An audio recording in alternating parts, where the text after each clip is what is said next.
लौका के थाला तर बाथाई गइली ओरिया तर बियाई गइली हो। ए लालना सासू कहेली बहू के बेटा भइले चोरिनिया बहू के बेटा भइले हो।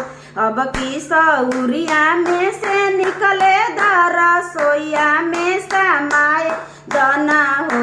ए सासू छोला निधि पाई जिभिया दाग चोरिनिया कहल छोड़ाई भी हो।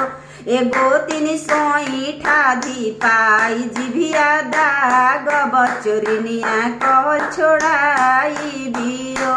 लौका के थाला तर बाथाई गइली ओरिया तर बियाई गइली हो। ए लालना ननदो कहेली भाभी के बेटा भइले चोरिनिया भाभी के बेटा भइले हो।